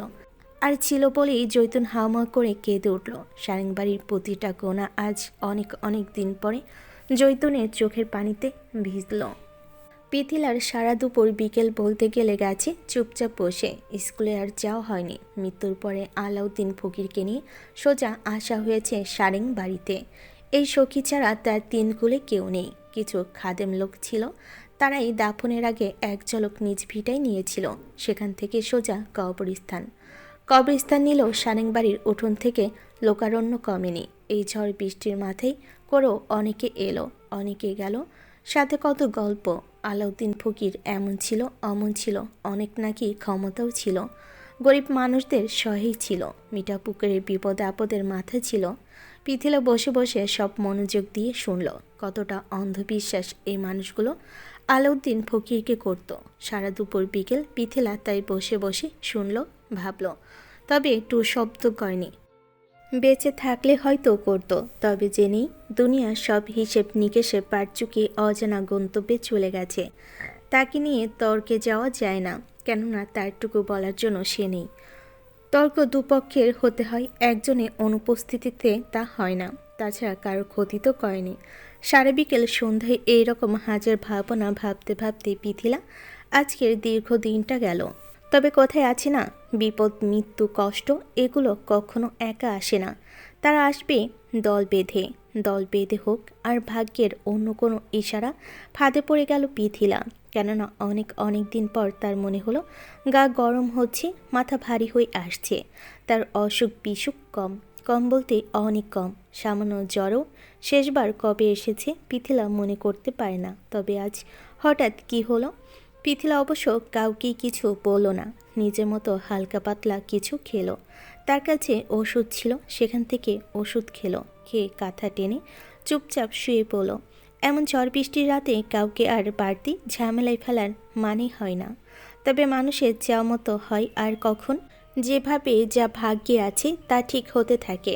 আর থাকে বলে রাত বাড়তে লাগলো, তার সাথে পিথিলার শরীরের তাপমাত্রাও বাড়তে বাড়তে আসলে কতটা খারাপ হলো পিথিলা নিজেও বুঝতে পারল না। তবে অনেক কষ্টে টেনে ভারী হয়ে যাওয়া চোখের পাতা দুটো খুলে ধীরে ধীরে উঠে বসলো। মাথাটা ঘুরছে, গলা শুকিয়ে আসছে। হঠাৎ করে এমন জ্বরের আগামাথা পিথিলা কিছুতেই পেল না, তাই অনেক কষ্টে উঠে বসলো। শরীর তার কাছে লাগছে পাথরের মতো ভারী। সেই ভারী শরীর নিয়েই উঠে পানি খাওয়ার চেষ্টা করলো। রাত কত সে জানে না, তবে বৃষ্টি এখনও থামেনি। টিনের চালে ঝুমঝুম করে পড়ছে আর গায়ে শীতে কাটা দিচ্ছে। সে কি সাবিয়াকে একবার ডাকবে? পিথিলার বিবেকে বাঁধে। সারাদিন ছোট্ট বাচ্চাটাকে নিয়ে কত কাজ করে সে। তার মধ্যে আলাদা ঝামেলা হিসেবে ঘাড়ে সে বসে আছে। একটা মানুষের খাওয়া রান্নার ঝামেলাও তো কম না, তাই না ডাকারই সিদ্ধান্ত নিল। কোনো রকম রাতটা গেলে জ্বর কমতে শুরু করবে। জানে তো মিথিলা দুদিন যেতে না যেতেই জ্বর হতো। সারা রাত যেত উত্থাল পাত্থাল, তবে সকাল হওয়ার সাথে সাথে শেষ। রাতটাও নিশ্চয়ই এমন হবে। তবে পানি মুখে নিতেই হলো আরেক বিপত্তি। পেট মুড়িয়ে এলো, যেন তেন মোড়ানি না, এমন এক মোড়ানি দিল পৃথিবী মনে হলো ভেতরে সব বেরিয়ে আসবে। সে তাড়াতাড়ি দরজা খুলে বারান্দায় চলে এলো। খোলা বারান্দায় বৃষ্টির ছাটে পিথিলাকে ভিজিয়ে দিয়ে গেল। দিতেই পিথিলার মনে হলো রাস্তার ওপারে কেউ দাঁড়িয়ে আছে, বাকি বেড়া খুলছে। তাই বারান্দা থেকে সোজা দৃশ্যমান হলেও পিথিলা তাকালো না। নিজের মনে বড় একটা শ্বাস ফেল। সে বলতে গেলে ভীত টাইপ মেয়ে। ভীত হলেও বাস্তবতার জ্ঞান প্রখর। আর প্রখর বলেই সে জানে সারাদিন আলাউদ্দিন ফকিরকে নিয়ে হাবিজাবি শুনেছে, তার মধ্যে জ্বর। এমন সময় মস্তিষ্কে অনেক কিছুই কল্পনা করতে পারে। এটা আহামরি কিছু না। গ্রামগঞ্জে এভাবেই অন্ধবিশ্বাস ছড়ায়। আলাউদ্দিন ফকিরেরটাও কি ছড়ায়নি? তার যদি সত্যি এমন কোনো ক্ষমতা থাকতো তাহলে এভাবে মাঝ রাস্তায় পড়ে থাকতে হতো না। সে শ্বাস ফেলে চোখ বন্ধ করে কিছুক্ষণ চুপচাপ দাঁড়িয়ে রইল। বন্যে ভাবটা কমেছে। বৃষ্টির পানি গায়ে লাগতে ভালো লাগছে। আর লাগলো বলেই কাঁপা কাঁপা শরীরে বাঁধে রাখা স্টিলের বালতির কাছে এগিয়ে গেল। সাবিয়া বৃষ্টির পানি ধরে রাখার জন্য রেখেছে। সেই পানি চোখে মুখে দেওয়ার জন্য উপর হতে তার ভারসাম্য রাখতে পারল না। ঠাস করে বালতির উপরেই পড়ল। আর পড়তেই ইমরান ধরফড়িয়ে উঠল। কিসের শব্দ হলো প্রথমে বুঝতে পারল না। টিনের চালে এমনি বৃষ্টির রিমঝিম শব্দ, আলাদা শব্দ কোথায় হলো দেখার জন্যই উঠল। উঠে দরজা খুলতেই হতবাক হয়ে গেল। আর হতেই দৌড়ে সাবিয়াকে ডাকতে গেল। জৈতুন চোখের পাতা এক গোলো প্রায় মধ্যরাতে। তখনও ঝড় তুমুল বেগে নিজ গতিতে চলছে তো চলছে। এই চলার মাঝে কিছুক্ষণ আগে সারেংবাড়ি নদীর পাড়ে বড়ই গাছটা বিকট শব্দে উপড়ে পড়েছে। তার মধ্যে কারেন্ট নিয়ে রেখেছে সেই দুপুরে। হারিকেনের আলোগুলো প্রায় নিভু নিভু করছে। সেই সাথে নিভু নিভু করছে সারেংবাড়ির প্রতিটা মানুষের চোখের পাতা। এরশাদ জৈতুনে শিওরে বসা, মাথায় হাত বুলিয়ে দিল পরম যত্ন নিয়ে। বয়স হলো এতদিন যে ডাট ভাট নিয়ে থেকেছেন তা একদিনই যেন ভেঙে চুরে শেষ। মৃত্যুর ভয় এমন এক জিনিস যেটা শুধু যার মৃত্যু হয় তাকে ছোঁয় না, তার সাথে জড়িত প্রত্যেকটা মানুষকে ছোঁয়। এই যে যেমন জৈতুনকে ছুঁয়ে গেছে বলেই এতক্ষণ পাগলের মতো প্রলেপ বলেছে। এরশাদ জৈতুনের গায়ে কাঁথাটা আস্তে করে টেনে দিল। বৃষ্টির কারণে শীত পড়েছে। টেনে বিনার দিকে তাকালো। সেও দাদির পাশে চুপচাপ বসে আছে, মুখটা শুকিয়ে এতটুকু। সারাদিন কারোর পেটে দানা পানি পড়েনি, তাই আম্বিয়া আয়না গেছে হারিকেন থাকতে থাকতে সবার জন্য হালকা কিছু করতে। এরশাদ হালকা হেসেই বোনের মাথায় হাত বুলিয়ে দিয়ে বলল দাদির পাশেই শুয়ে পড়তে। বিনা শুধু মাথা নাড়ল। তখনই সারেংবাড়ির দরজে কেউ জোরে কড়া নাড়ল। ঝড় বৃষ্টির মধ্যরাতে কড়াটাই সারেংবাড়ির প্রতিটা মানুষেরই যেন একটু চমকে উঠল, আর সবচেয়ে বেশি চমকে উঠল আয়না। এত রাতে আর কি করবে, তাই স্টোভে গরম দুধ আর সাদা রুটি করেছে। সেই সাদা রুটি গরম দুধটাই মাত্র নিয়ে এসে বসার রুমে এসেছে। নিচ হয়ে রাখবে অমনি দরজায় কড়া পড়ল, আর পড়তে চলকে দুধ ফেলো একেবারে শাহবাজের হাতের উপর। শাহবাজ অবশ্য আজকে কোনো প্রতিক্রিয়া দেখালো না, তবে ঘাড় কাত করে ঠিক তাকালো বলেই আয়না আস্তে করে একটা ঢোকিল। পরে আর জায়গা পায় না। সামান্য তুমি বলেছে গলায় এমন চেপে ধরেছে, এই যে ঢোক গিলতে গেলেও এখন গলা টোটো করছে। এখন আবার গরম দুধ, মাথা যে এখনো সেই সালামত আছে এই তো কত। সাইডে জাফর বসা, নিভু আলো। সেই আলোতে জাফরের চোখের আড়ালে আস্তে করে আয়না আঁচল দিয়েই হাত মোছার চেষ্টা করলো। শাহবাজ আবার এত চাচা টাচার ধারলে তো সে বরং ছাড়া মেরে নিজেই আঁচল টেনে নিয়ে মুছে ঝট করে উঠে দরজার দিকে গেল। অবশ্য এগিয়ে এলো এরশাদও। বৃষ্টি হলো জৈতুনের সব লোকই সজাগ, তবুও চিন্তিতভাবে এগিয়ে এলো। আর আসতেই দেখলো শাহবাজ দরজা খুলেছে। খোলা দরজার ওপারে ভিজে চুপচুপে ইমরান দাঁড়িয়ে আছে। শাহবাজ দেখে বিরক্ত হলো। কোন দরকারে এত রাতে? নিজেদের জ্বালাই বাঁচে না, তাই বিরক্ত মাখা কণ্ঠে কিছু বলবে তার আগে ইমরান জাফরের দিকে তাকিয়ে বলল, ছোট চাচা, পৃথিলা মানে ওনার অবস্থা খারাপ। সারাদিন সন্ধ্যা তো ভালোই ছিল, হঠাৎ করে কি হলো কিছুই তো বুঝতে পারছি না। বারান্দায় বেহুশ হয়ে গিয়েছে। এখন জ্ঞান তো আসবে ভালোই, হাত পা বরফের মতো ঠান্ডা হয়ে যাচ্ছে। জাফর মাত্রই পানির গ্লাস নিয়েছিল, সেই গ্লাসে হাত থেকে ছিটকে পড়ল। সেই পরের দিকে অবশ্য জাফর ফিরও তাকল না। হন্তদন্ত হয়ে এগিয়ে গেল ঝর্ণা বৃষ্টি। সে কিছুই খেয়াল করলো না। বিজেই ইমরানের বাড়ির দিকে দৌড়ে গেল। তার পিছু পিছু ইমরানও গেল। আয়না নিজেও হতভম্ব। তার অসুখে মানুষটা কত কিছু করল, এখন তার বিপদে আয়না কি কিছু করবে না? সে কাচুমুচু করতে করতে শাহবাজ আর এরশাদের দিকে তাকালো। সে যে নিজেও যেতে চায়। আলাউদ্দিনের মৃত্যুতে তার ভেতরে ভালো মন্দ কিছুই হয়নি। তার জীবনের আসল শনিটা তো সেই ডেকেছে। তবে পিথিলার কথা শুনি তার চোখে পানি চিকচিক করতে লাগলো। এমন ঝড় বৃষ্টির রাতে কে কি করবে? ভ্যানে তো দুনিয়া উল্টে গেলেও নেওয়া যাবে না। শাহবাজ দাঁড়িয়ে আছে বিরক্ত নিয়ে। কোথাকার গিয়ে তাদের এসে বলার কি হলো? আর চাচা এমন হন্তদন্ত হয়ে বেরিয়ে গেল কেন? সে জাফরের মেজাজ আয়নার উপর ঝালো। এমন এক ধমক দিল, আয়নার সাথে সাথে ঠোঁট কেঁপে উঠল। সে কেঁপে ওঠা ঠোঁটের দিকে শাহবাজ একবার তাকলো, তাকিয়ে চোখ ফিরিয়ে নিল। তবে আয়না নিল না। যখনই মনে করে মানুষগুলো একটু ভালো, তখনই ভালোর পর্দাটা টেনে নিজেরাই সরিয়ে ফেলে। এদের নিজেদের ছাড়া আর কারোর জন্য পুরে না, সব স্বার্থপরের দল। এরশাদ সব চুপচাপই দেখলো শুনলো। হন্তদন্ত ঘাবড়ানো চেঁচানো তার ধাতে নেই। বড় বড় যে কোনো জিনিসও সে ঠান্ডা মাথায় হজম করতে পারে। এই যে পিথিলার খবরে যে জাফরের মতো সে নিজেও ধাক্কা খেয়েছে, তাকে দেখে বোঝার উপায় আছে না নেই। বরং শান্তভাবে শার্টের হাতটা গোটাতে বাইরের দিকে যেতে যেতে বলল, সে না ফেরা পর্যন্ত কোথাও যেন না যায়। কালামকে নৌকা বের করতে বলল। শাহবাজ রাগে ফুঁসল। এই ঝড় বৃষ্টির মধ্যে নৌকা বাতাসে ঠিক উল্টে ফেলবে, তাই রাগ নিয়ে বলল, আমাদের কোন ঠেকা? তাছাড়া দাদির শরীরও ঠিক নেই, তাকে ফেলে কোথাও যাবে না। দাদির কিছু হয়নি, ঘুম দিলেই ঠিক হয়ে যাবে। বিনা আসছে তার পাশে। দাদির যে কোথাকার কোন রাস্তার মেয়ে বড় হয়ে গেল তোমার কাছে? এরশাদ থামলো। থেমে শান্ত চোখে শাহবাজের দিকে তাকালো। একজনের চোখ গহীন অরণ্যের মতো রহস্যে মাখা শান্ত, আরেকজনের জ্বলন্ত আগুন। সেই আগুনের দিকে এরশাদ এক পলক তাকিয়ে চোখ ফিরিয়ে নিল আর আয়নার উদ্দেশ্যে যেতে যেতে বলল, দরজা লাগিয়ে দাও তো আয়না। আয়না অবশ্য লাগানোর সময়ও পেল না। তার আগে শাহবাজ দরজায় এমন এক লাথি মারল, আম্বিয়া খাবার ঘর থেকে দৌড়ে এলো। তার চোখে মুখে বিস্ময়। কি হচ্ছে কি এই বাড়িতে? এরশাদ আসতেই দেখল জাফর পিথিলার মাথাটা গলে নিয়ে বসেছে। ভেজা চুলগুলো বারান্দায় ছড়িয়ে আছে। যে মানুষের সামান্য আঁচলের আগাটাও একটু নড়চড়ে হয় না, সেই কাপড়টায় আধে ভেজা হয়ে গায়ে লেপটে আছে। কপাল কেটেছে, সে কাটা থেকে রক্তগুলো চুইয়ে বৃষ্টির পানিতে মিশে যাচ্ছে। এরশাদ এগোতে এগোতে খেয়াল করলো তার শরীর কাঁপছে। পিথিলার চোখ মুখ মৃত মানুষের মতো ফ্যাকাশে, নিঃশ্বাস ফেলছে কিনা বোঝা যাচ্ছে না। সাইডে সাবিয়া কাঁদছে। জাফর এরশাদকে দেখি ছোট মানুষের মতো চোখে পানি নিয়ে বলল, এই এরশাদ, শরীর এমন বরফ হচ্ছে কেন? এরশাদ উত্তর দিল না। সে এগিয়ে ঝট করে ঘরে গেল। খাটের বিছানো চাদর একটানে হাতে নিল, নিয়ে পিথিলার কাছে এসে পেঁচিয়ে ঝট করে কোলে তুলে নিল। নিয়ে 1 সেকেন্ডও দাঁড়ালো না, বৃষ্টির কাদা পানির মধ্যে ঘাটের দিকে দৌড়ে গেল। তার পিছু পিছু জাফর ইমরানও গেল। এই ঝড় বৃষ্টি পেরিয়ে কিভাবে নৌকা সদরে ঘাট পর্যন্ত এরশাদ আনলো পিথিলা জানল না।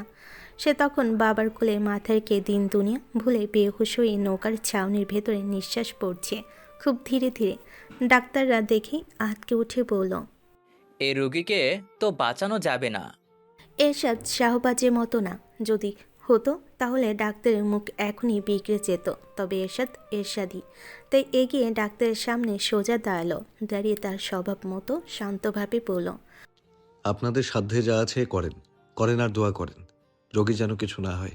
হলে এই যে আসতেই কলিজা কাঁপালেন, এর জন্য আপনার কলিজা আমি নিজ হাতে পিচ পিচ করব। ডাক্তার আতঙ্ক নিয়েই দৌড়ে গেল ভেতরে। সারেংবাড়ির মানুষের ধরন এই গ্রামে কারোরই অজানা না। আর অজানা না বলেই পিথিলাকে নিয়ে মুহূর্তেই পুরো হাসপাতালে হরতুল পড়ে গেল। এর মধ্যে জাফর হাসপাতালের চেয়ারে শরীর ছেড়ে দিল। এরশাদ এগিয়ে ধরল। জাফর শ্বাস ফেলছে হাঁপানি রোগীর মতো। সেভাবেই বলল, আমার মেয়ে এরশাদ, আমার মেয়ে, কিছু কর। আমার মেয়ের কিছু হলে আমি বাঁচতে পারবো না। এরশাদ কিছুই বলল না। জাফরকে জাপটে ধরে চুপচাপ বসে রইল। আর এই বসে থাকতে থাকতে ফজরের আজান পড়ল। আর সবাইকে অবাক করে দিয়ে পিথিলার শরীরের তাপমাত্রা ফিরে আসতে লাগলো। নার্স এসে দৌড়ে বলে গেল। যেতে জাফরের কলিজায় যেন পানি ফিরে এলো। আর আসতেই কাঁপতে কাঁপতে এগিয়ে পিথিলার দিকে গেল। তবে এরশাদ সেদিকে গেল না, সে এলো বাইরে। এখনো গুড়ি গুড়ি বৃষ্টি পড়ছে। সে বৃষ্টির মধ্যে পা ছড়িয়ে হাসপাতালের সিঁড়িতে বসলো। আর বসতেই খেয়াল করলো তারা তো একা আসেনি, কালাম জৈতুনের আরও লোক এসেছে। এই ঝড় বৃষ্টির রাতে একা নৌকা ঠিক রাখা সম্ভব না, তাই তারাও এসেছে। আর ছোট চাচার আহাজারি সবাই ঠিক শুনেছে। বাসে যেতে দেরি হবে, তবে জৈতুনের কানে কথা তুলতে দেরি হবে না। তাই হাত বাড়িয়ে কালামকে কাছে ডাকলো। কালাম আসতেই বলল, সিগারেটের ব্যবস্থা কর। আর এই হাসপাতালের সব কথা এই হাসপাতালেই শেষ। যদি জয়তুনের কানে গেছে, এরশাদের আগুনের চুলা আবার জ্বলবে, ভালোভাবেই জ্বলবে। জৈতুনের ভাবে ফিরে এলো। সকালে ঘুম থেকে উঠে সবই শুনল। শুনে স্বভাব মতো খিক করে না হাসলো, তবে হাসলো। হেসে শাহবাজকে বলল, আজিজকে খবর পাঠা, আমরা সম্বন্ধে রাজি। আর 4 দিনের আলাউদ্দিনের নামে বড় দোয়া রাখবো। আরও দাওয়াত পাঠা, গ্রামের এক ঘরও যেন বাকি না থাকে। আর ঘটককে আসতে বল, আমি এর সাথে জন্য মেয়ে দেখব। বাকি কয়দিন আর ঠিক নাই, মরার আগে গলার ঘণ্টা বেঁচে যায়। তা না হলে অঘাটে ডুবে মরতে সময় লাগবে না। জৈতুনগিরিতে শাহবাজের তেমন ভাবান্তর হলো না। সে বরং আরাম করে শুইতে গেল। সারাত ঘুমায়নি, তাই ফট করে বিছানায় শুলো। আর শুতেই চমকে উঠল। পুরো বিছানা ভেজা, যেন তেন ভেজা না, পানিতে চুপসে আছে। সে চেঁচাবে, তখনই আয়না ধীর পায়ে তার সামনে এসে দাঁড়ালো। স্বভাব মতো আস্তে কোমল সুরে বলল, এত ঝামেলায় জানালা লাগাতেই ভুলে গিয়েছিলাম। এলোমেলো ঝড়, সব ভিজে শেষ। রোদ একটু উকি দিক, ঠিক ছাদে দিয়ে আসবো। শাহবাজ পুরো কুচকে তাকালো। তার তাকানো পুরো উপেক্ষা করে আয়না আলমারি খুলে চেয়ার টেনে কোমর বাঁকিয়ে আলমারির সামনে বসলো। ফিরোজা রঙের কাপড়ের আড়ালে কোমরের ভাঁজগুলো উকি ঝুঁকি দিচ্ছে। শাহবাজের চোখে ভাসল। আর ভাসতে ভাসতেই আয়না নড়ে চড়ে উঁচু নিচু হয়ে ভাঁজ করা কাপড়গুলো আবার ভাঁজ করতে লাগলো। ফরাদের ঘুম ভাঙল কিছুটা হইচই। তাদের বাড়িতেই হইচই, বড় ভাই তাদের ছেলে মেয়ে এলে। তা না হলে বাকি সময় বেশিরভাগই নিশ্চুপ চুপচাপ। বাচ্চা কাচ্চা নেই, মানুষ মাত্র 3 জন। কাজের লোক অবশ্য আছে, তবে তারা নিশ্চয়ই হইচই করে বাড়ি মাতিয়ে রাখবে না। তাই হঠাৎ এই হইচইয়ের কারণ তার মাথায় এলো না। অবশ্য মাথায় যে বিশেষভাবে ঘামালো তেমনও না, বরং নিজের মতোই ঘুম থেকে উঠে গোসল করে একেবারে স্কুলের জন্য তৈরি হলো। হতে হতে সে বুঝলো বাড়িতে শুধু হইচই না, কোনো খুশির আমেজ চলছে। ফাতিমা তো যেমন তেমন, আব্দুল আজিজও দেখল খুশিতে ঝিলমিল করছে। তার মা সবসময় এমন, ছোট ছোট যে কোনো কারণেই গা ভাসিয়ে খুশি হতে পারে। তবে তার বাবার কারণ কি, সেটা ভাবতে না ভাবতেই ফাতিমা মিষ্টি নিয়ে এলো। ফরাদ সেই মিষ্টি আর মা দুজনের দিকেই ভুরু কুচকে তাকালো। ফাতিমা হাসলো। দুটো ছেলে পেটে রেখেছেন, দুটোই হয়েছে দুরকম। বড়টা নরম কোমল, ছোটটা হয়েছে আগুন গরম। আগুন গরম হলেও মনটা খুব ভালো, এতটাই ভালো সবাই কিন্তু দেখলে চট করে বুঝতে পারে না। এটা বোঝার জন্য তার ছেলের কাছে আসতে হবে, তাকে বুঝতে হবে। ফাতিমা হেসেই মিষ্টি তুলতে গেলেন। ফরাদ দেখে বিরক্তমাখা কণ্ঠে বলল, এত সকালে মিষ্টি খাবো না। একটা খা। অর্ধেকটাও না। আমার জন্য খা। তোমার জন্য হলে তো কথাই ছিল না, তবে এই মিষ্টি তোমার জন্য না। তাহলে বল কার জন্য? আমার কেন দরকার এত বলাবলির? সরো তো, আমি বের হব। ফাতিমা সরলেন না, বরং মিষ্টির কোনা ভাঙলেন। ভেঙে বলতে গেলে জোর করে ছেলের মুখে পুরে বলেন, ছেলে পর হবে সেই খুশির মিষ্টি। ফরাদ শুনে তেমন ভাবান্তর হলো না। এমন হবে আগেই অনুমান করেছে। তার বাবা কিছু চাইবে আর হবে না, এটা খুবই কমই হয়েছে। তাই মিষ্টিটুকু স্বাভাবিকভাবেই গিলে এগিয়ে পানি খাবে। তখনই কেন জানি বিনার সেই দিন সকলের মুখটা ভেসে উঠল, যে ঝরঝরিয়ে কেঁদে বলেছে বিয়ে করতে চায় না। ফরাদ পানি খেলো না, গ্লাস রাখলো, রেখে মায়ের হাতের বাটি থেকে নিজেই বাকি মিষ্টিটুকু নিয়ে খেলো। ফাতিমা খুশি হয়ে গেল। খুশিতে ঝিলমিল করতে করতে বলল, তোদের স্কুলের নতুন শিক্ষক কি যেন নাম? ওর তো অবস্থা নাকি ভালো না। এরশাদরা নাকি রাতে সদরে নিয়ে গেছে। ফরাদ আবারও ভ্রু কুচকে তাকালো, তাকিয়ে বলল, কাকে নিয়ে গেছে? ওই যে নতুন মহিলা ম্যাডাম। কেন? কি যেন বাপু, এত খবর তো জানি না। সাত সকালে দই মিষ্টি নিয়ে সারেংবাড়ি থেকে খবর এলো, দাওয়াত এলো, তখন শুনলাম। ফরাদ কিছু বলল না। এই মেয়ে তো দেখা যায় ঝামেলার গোষ্ঠী নিয়ে ঘুরে এসেছে, পর থেকে একটার পর একটা লেগেই আছে। ফাতিমা মিষ্টির বাটিটা টেবিলে রাখলো। সেই ছোটবেলায় একবার দেখেছিল বিনাকে। বাসা আর স্কুল ছাড়া তেমন বেরোয় না, সে নিজেও তেমন বেরোয় না, তাই আর দেখাই হয়নি। তবে শুনেছে গায়ের রং খুব একটা পাকা না। তাদের বড় বউ আবার বিশ্ব সুন্দরী। সেই সুন্দরী দেমাকে শ্বশুরবাড়ি টিকতে পারে না। শ্বশুরবাড়ি লাগে খ্যাত ঝামেলা, তাই জাতের মেয়ে কালো হলেও ভালো। তাছাড়া ফরাদও যে এখনও কোনো বিরক্ত দেখাচ্ছে না, এই অনেক। তাই রেখেই বলল, দাওয়াতে সবাই মিলেই যাব। বড় বউকে আজই খবর পাঠাবো। তোর আব্বা বলল টুকটাক কথা বলার সেই দিন বলবে। আর আমরাও এই সুযোগে একটু দেখে আসলাম। ফরাদ এবারও উত্তর দিল না। সে বরং মোজা নিয়ে খাটে বসল। কালকে সারেংবাড়ি যায়নি, স্কুল থেকে সোজা জানাজায় গিয়েছে। এমন বৃষ্টি, তাই সোজা আবার সেখান থেকে বাড়িতে এসেছে। ফাতিমা ছেলের দিকে তাকাতেই মনে মনে বলেন, মাশাল্লাহ, স্কুলের জন্য পরিপাটিভাবে এই যে যখন তৈরি হয় কি সুন্দর যে লাগে, মনে হয় বিলেত থেকে ফেরা সাহেব। সে সাথে সাথে চোখ ফিরিয়ে নিল। সন্তানের দিকে মায়েদের মুগ্ধ চোখে তাকাতে নেই, নজর লাগে। সে চোখ ফিরিয়ে বলল, বিনাকে তোর পছন্দ তো ফরহাদ? ফরাদ কথা শুনেই হেসে ফেল। হাসার অবশ্য কারণ আছে, তাই এবার বিনা সেই দিনের কথা মনে পড়েছে। সে হেসেই দেওয়াল ঘড়ির দিকে একবার তাকালো। এখন বেরোলে একবার সদর ঘুরে আসা যাবে। অবশ্য যেহেতু এরশাদ আছে, কোনো সমস্যা হওয়ার কথা না। তবু উঠল, মেয়েটার সমস্যা হবে না জানে। তবে এরশাদের খবর কি, তাই ঝট করে বাকি তৈরিটুকু হতে লাগলো। ফাতিমা দেখে অবাক কণ্ঠে বলল, কি বলছি, তোর কানে যাচ্ছে? না। না মানে? না মানে নাই হয় মা। ফাজলামি করছিস? আমি কখনো ফাজলামি করি না। ফাতেমা হাল ছাড়লো, ছেড়ে বলল। নাস্তা খেয়ে যা অন্তত। ফরাদ জুতা পরল, পরে বের হতে হতে আগের মতোই বলল। না। ফরাদ সদর যখন পৌঁছালো ঘড়ির কাঁটা 9টার উপরে। এরশাদ হাসপাতালে নেই, সে অবাকই হলো। তার চেয়েও অবাক হলো ছোট চাচাকে দেখে। পিথিলা বেহুশের মতো ঘুমাচ্ছে। কালকে চেয়ে অনেকটা ভালো, এখনও অবশ্য কারোর সাথে কথা বলেনি। তবে ঠিক আছে, সেই ঠিক আছে মেয়েটার পাশে অক্লান্তভাবে ছোট চাচা বসে আছে। সারা রাত নির্ঘুম, দেখে বোঝা যাচ্ছে। একদিনই দেখে মনে হচ্ছে বয়স দ্বিগুণ হয়ে গেছে। ছোট চাচা নরম মনের মানুষ, ভেতরে মায়া মহব্বতে ভরপুর, তবু অচেনা একটা মেয়ের জন্য এতটা কাতর, চোখে লাগার মতোই। আর তার চোখেও বলতে গেলে ভালোভাবেই লাগলো। আর লাগলো বলেই বুঝলো এখানে শুধু এরশাদ না, অন্য কোনো ঘটনা আছে। অবশ্যই আছে, তবে সেটা কি ফরাদ বুঝতে পারছে না। আর পারছে না বলেই ইমরানের দিকে চোখ পাকিয়ে তাকালো। বাচ্চা আছে তাই হয়তো রাত্রে সাবিয়া আসতে পারেনি। তুই পেটা দূরে দূরে কেন? তোর বউয়ের সখী বাড়িতে গেঁথে রেখেছিস। দায়িত্বের বেলায় সারেং, বাড়ির ঘর কেন? ইমরান অবশ্য দেখলো না, সে আছে মাইনকার চিপায়, না কিছু বলতে পারে না কিছু করতে। তবে এই মেয়ের কপালে ভোগান্তি আছে। ছোট চাচার অবস্থা না বোঝার কিছু নেই। তবে এরশাদ ভাই শান্ত নিশ্চুপের মাঝেও যে পাগলামি কাল রাতে তারা দেখেছে। এত বছরের এই রকম পাগলামি এরশাদ ভাইয়ের মাঝে কখনো দেখেনি। ঝড় বৃষ্টিকেও সে হার মানিয়েছে। সাবিয়াকে সাবধান করতে হবে। তার সবচেয়ে ভালো হয় মিঠাপুকুর থেকে পিথিলা চলে গেলে, কেননা জৈতুন সব মানবে।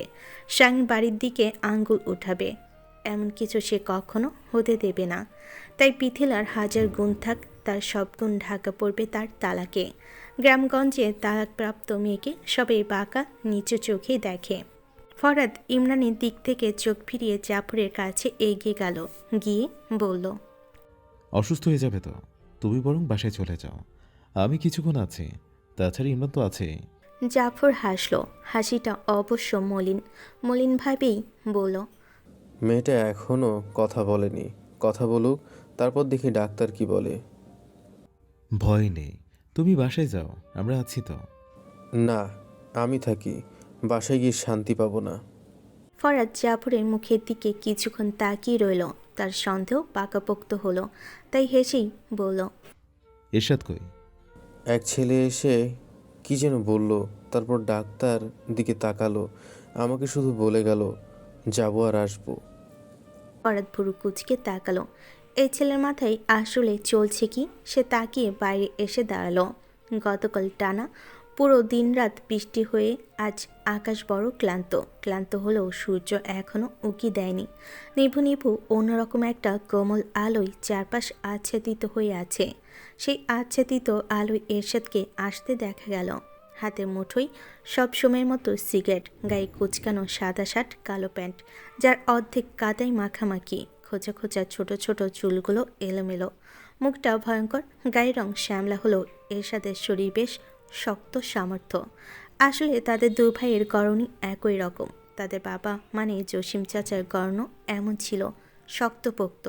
তবে জাফর চাচা আলাদা ধাঁচের মানুষ। তিনি শুধু স্বভাবে নরম কোমল না, দেখতে গড়নও কোমল। তবে আশ্চর্যের বিষয় এই শক্ত সামর্থ্য সৈনী এরশাদকে কখনো মারামারি বা ঝগড়ায় জড়াতে দেখা যায়নি। সে শান্ত, মার্জিত। আজ পর্যন্ত গ্রামের কেউ এরশাদকে মারধর রাগ জেদ করতে দেখেনি, বরং ছোটবেলা থেকেই মারামারি কাটাকাটিতে সবার পরিচিত ছিল ফরহাদ আর শাহবাজ। গ্রামের কোনায় কোনায় এমন অনেক গল্পই আছে। তবে কলেজের পরে ঢাকায় থাকার সুবাদে তারটা ঢাকা পড়ে গেছে। শাহবাজেরটা এখনও পুরোদমে চলছে। তবে এরশাদ তাকে ফরহাদ এখন আর পুরোপুরি বুঝতে পারে না। ডাকাতের ঘটনার পর থেকে সে অন্যরকম। এরশাদ এসে স্বাভাবিকভাবেই ফরহাদের পাশে দাঁড়ালো আর সিগারেট এগিয়ে দিল না, নিজের মতো শুধু বলল। কখন এসেছিস? এই তো এখনই। স্কুলে যাবি না? যাব। ওর ব্যাপারে হেড স্যারের সাথে কথা বলিস। বলবো। তাহলে যা। ফরহাদ হেসে ফেলল, হেসে বলল। তারই দিচ্ছিস মনে হয়? এরশাদও হাসলো, হেসে বলল। হ্যাঁ দিচ্ছি, কাউকে সহ্য হচ্ছে না। ফরহাদ আবারও হাসলো, হেসে নিজেই এরশাদের হাত থেকে সিগারেট টেনে নিল। নিতে নিতে বলল। কার চিঠি এসেছে? ছোট চাচা পেরোকে? সাবিহার বাবার। চিঠি আছে না হাওয়ায় উড়িয়ে দিয়েছিস? এরশাদ নির্বিকারভাবে পকেট থেকে চিঠি বাড়িয়ে দিল। ফরহাদ ঠোঁটে ভাঁজে সিগারেট রেখে হাতে নিল, নিয়ে ভাঁজ খুলে চোখ বুলালো। জাফর, কেমন আছিস? অবশ্য মেয়ে আছে, এখন মনে হয় না খারাপ আছিস। তবে শুনেছিস হয়তো তার এক খুন হয়েছে, আর পুলিশ পৃথিলাকে খুঁজছে। খোঁজাটা সমস্যা না, এসে কথা বললেই মিটমাট হয়ে যাবে। তবে সমস্যা হলো কেসটা মনে হয় শালার বর্তমান স্বামী হাতে নিচ্ছে। এমনকি পৃথিলার সব বন্ধু বান্ধবীদের খুঁজে বের করেছে। শালা সাবিয়াকে চিনত, আমার মেয়ে হিসেবে না চিনলেও ওর বান্ধব হিসেবে চিনত। যে কোনো সময় আমার বাড়িতে আসবে। এখন তুই বল আমার কি করা উচিত? সায়না যদি জানে পৃথিলা মিঠা পুকুরে আগুন লাগিয়ে ফেলবে, আর যেই সত্য পৃথিলা আজ পর্যন্ত জানে না তা জানবে। আর জানতে পারলে পৃথিলা মিঠা পুকুরে 1 সেকেন্ডও থাকবে না। এখন তোদের যা ভালো মনে হয় কর, করে আমাকে অতি শীঘ্রই জানা। ইতি ইমদাদুল হোসেন। ফরহাদের ঠোঁটের ভাঁজ থেকে সিগারেট পড়ে গেল। পড়তেই অবাক হয়ে তাকালো। এরশাদ অবশ্য স্বাভাবিকভাবেই বলল। সারেং বাড়ির আসল রক্ত। ফরহাদ কথা বলতে পারল না, তার সব মাথার উপর দিয়ে যাচ্ছে। সব গেল সেই প্রথম দিনের চিঠির শায়লার রহস্য বুঝলো, ভালোভাবেই বুঝলো বলে থমকে দাঁড়িয়ে রইল। ছোট চাচার এমন কাহিনী আছে সে তো ভাবতেই পারছি না। এরশাদ অবশ্য ফরহাদের ভাবা না ভাবা নিয়ে মাথা ঘামালো না। সে টেনে ফরহাদের হাত থেকে চিঠি নিয়ে বলল। নাস্তা করেছিস? ফরহাদ থমকে দুপাশে মাথা নাড়ল। এরশাদ দেখে তার মতো বলল। আমিও না, চল করে আসি। ফরহাদ নাস্তা করতে করতে সবই শুনল। শুনে কি প্রতিক্রিয়া দেখাবে বুঝতে পারল না। তবে এরশাদ সেই চিঠিটা বের করে টুকরো টুকরো করে হোটেলের চুলায় আগুনে জ্বালালো। জ্বালিয়ে সুন্দর করে নিজ হাতে 2টো চিঠি লিখল। একটা তার অতি প্রিয় চাচার জন্য, যেখানে সব বক্তব্য ঠিক রেখে মূল জায়গায় লিখল। ঢাকার অবস্থা খারাপ, অনেক খারাপ। পৃথিলাকে সবাই খুনি ভাবছে, তাই কোনোভাবেই পৃথিলা যেন এখন ঢাকার দিকে না আসে। সব একটু ঠান্ডা হোক, তারপরে ওকে একবার নিয়ে এসে মিটমাট করে ফেললেই হবে। আর দ্বিতীয় সাবিয়ার বাবাকে, যেখানে খুব দরদ নিয়ে লিখল। পৃথিলা এখানে ভালো আছে, আমিও ভালো আছি। অনেক অনেক দিন পরেই একটু ভালো আছি। আর কেউ না জানুক, তুই তো জানিস। তাই বন্ধু হয়ে বন্ধুর কাছে হাত পাতলাম। শায়লা বা শায়লার বর্তমান স্বামী কেউ যেন জানতে না পারে পৃথিলা এখন কোথায় আছে। বিশ্বাস কর, এটা আমাদের ভালোর জন্য, সবার জন্যই ভালো। শেষ বয়সে এসে মেয়েটার ঘৃণা নিয়ে আমি বাঁচতে পারবো না। তাই বন্ধু হয়ে বন্ধুর প্রতি এই দয়াটুকু কর, এতে আমরা সবাই ভালো থাকবো। জৈতুন বসে আছে চুপচাপ, সব সময়ের মতো বসার ঘরে। সব সময়ের মতো বসলেও সব সময়ের মতো অবস্থা তার নেই। উপরে যতই শক্ত দেখাক, আলাউদ্দিনের মৃত্যু জয়তুনকে ভেঙেছে, ভালোভাবেই ভেঙেছে। আর কেউ না বুঝুক, আম্বিয়া বুঝে। এই যে সকাল থেকে একা হাঁটতে পারছে না, দাঁড়ালেই শরীর কাঁপছে। আম্বিয়া বলতে গেলে একেবারে জড়িয়ে ধরে বসার ঘরে এনে বসিয়েছে। তার মধ্যে সকাল গড়িয়ে দুপুর গড়িয়ে এলো না ছোট চাচা বাড়ি ফিরেছে, না এরশাদ এমনকি কোনো খবর পর্যন্ত নেয়নি। অথচ জৈতুনের একটু মুখের রং বদল হলে এরা দুনিয়া লুটিয়ে ফেলতো। অবশ্য আম্বিয়া নিজেও অবাক হয়ে আছে। ছোট চাচা যেমন তেমন, তবে এরশাদ ভাই, সে তার প্রিয় দাদিকে ভুলল কী করে? অসুস্থ ছিল বুঝেছে, রাত বিরাত পাশাপাশি থাকা বিপদে ডেকে গেছে, তাই বলে মাথায় করে নিয়ে বসে থাকতে হবে? কিছু একটা ঠিক নেই, কি নেই? তখনই সাফি এলো। পৃথিলার টেনশনে চোখ মুখ শুকিয়ে আছে। অবশ্য ইমরান সকালে খবর পাঠিয়েছে, তবুও সে তো যেতে পারছে না। বাড়িতে তো কেউ নেই, মেয়েটা কেউ কার কাছে রাখবে? এর মধ্যে আবার জৈতুন দাদি ডেকে পাঠালো। সাবিয়া ভাবলো আলাউদ্দিন ফকিরের জন্য দোয়া পড়াবে, হয়তো তাকেও থাকতে বলবে। কিন্তু সাবিয়াকে অবাক করে জৈতুন শান্তভাবে বলল। তোর কি মাথা গেছে রে সাবিহা? সাবিয়া বুঝতে পারল না, তাই একটু হেসেই বলল। কি হয়েছে দাদি? জৈতুন ইশারায় বসতে বলল। সাবিয়া স্বাভাবিকভাবে এগিয়ে বসলো। বসতেই জৈতুন বলল। স্বামী সারা মাইয়া নিজের মেয়ের পেটের বোন হলেও বিশ্বাস করতে নাই। বোন জামাইয়ের সাথে ইটিস পিটিসের কত নাজির আছে, আর এখানে কোথাকার কোন সখী। আক্কেল কি বেচা খাইছস নি? সাবিয়া মুখে কথা আসে না, স্তব্ধ হয়ে তাকিয়ে রইল। আল্লাহ, কি নোংরা কথা! পৃথিলাকে না চিনুক, ইমরানকে তো তারা ছোটবেলা থেকে চেনে। জৈতুন হালকা হাসলো, হেসে আম্বিয়াকে ইশারা দিল পান বানাতে, দিয়ে বলল, সুখে থাকতে ভূতে কিলাই। তোকে দেখে আমার একটাই মাথায় আইলো, আচ্ছা ঠিক আছে, ইমরানরে আমরা চিনি, তাই এলাকার মানুষেরা ভালো চোখে দেখব। ও তো সারেং বাড়ির জন্য এখনো কেউ আঙুল তোলে নাই। তাইলে এমন মাইয়া তার মধ্যে নাই মুরব্বী, মাথার উপরে একই ছাদ, একই ঘর, তুই বল কেমন দেখায়? সাবিয়ার মনে হলো কেউ তার গলা চেপে ধরেছে, তবু অনেক কষ্টে বলতে চাইল, পিথিলা অমন মেয়ে না। তবে জৈতুন শুনলে তো সে হাত উঠিয়ে ফেরালো, ফিরিয়ে বলল, যাই হোক, তোদের আমি কখনোই আলাদা ভাবি নাই। আমার কাছে বিনা যেমন, তুইও তেমন, এরশাদ শাহবাজ যেমন, ইমরানও তেমন। তাই সোজাই বলছি, এসব ব্যাপারে আঙুল উঠলে ভাই জয়তুন রে পাবা না। কেলেঙ্কারি ঘটনায় জয়তুন নাই। তাই যত তাড়াতাড়ি পারো ব্যবস্থা নাও, পরে বইল না সময় থাকতে সাবধান করলাম না। সাবিয়া শূন্য দৃষ্টিতে জৈতুনের দিকে তাকিয়ে রইল। সে প্যাচ বুঝে না, তবুও জৈতুনের সোজা ইঙ্গিত ঠিক বুঝলো বলেই উঠে দাঁড়াতেই জৈতুন বলল, আমার কোনো কথা মনে নিও না, ভালো চাই তাই বললাম। যাকগে, আলাউদ্দিনের জন্য দোয়া পড়াবো। তুমি কিন্তু সেই দিন চুলায় আগুন দিও না। বিয়ান হইতে এখানেই থাইকো, সবাই মিলাইয়া থাইকো। সাবিয়া হ্যাঁ না কিছুই বলল না। তার ভেতর থেকে কেন জানি কাঁপুনি আসছে। বিয়ে পরে গ্রামের সারেং বাড়ি নিয়ে কত কিছু শুনেছে, তবে তাদের কোনো প্রকাপে তাকে পড়তে হয়নি, বরং ভালো সম্পর্কই ছিল। তবে আজ ঘৃণায় গা গুলিয়ে উঠল, আর উঠল বলে চুপচাপ চলে গেল। সে চলে যাওয়া জৈতুন চুপচাপই বসে দেখল আয়নাও সাবিয়ার কাছে পিথিলার খোঁজ জানতে এসেছিল, অথচ এসে এক নিকৃষ্ট জগতের নিকৃষ্ট মানুষদের দেখল, যারা কত সহজে মানুষকে দুমড়ে মুচড়ে ফেলে। কিছু দৃশ্য, কিছু অনুভব যেন চুপি চুপি বলে গেল অনেক কিছুই। কথায় আছে না, বয়স মানুষকে শেখায় না, শেখায় সময়। এই যে আয়না কয়দিনে কত কিছু শিখেছে, তাই তো।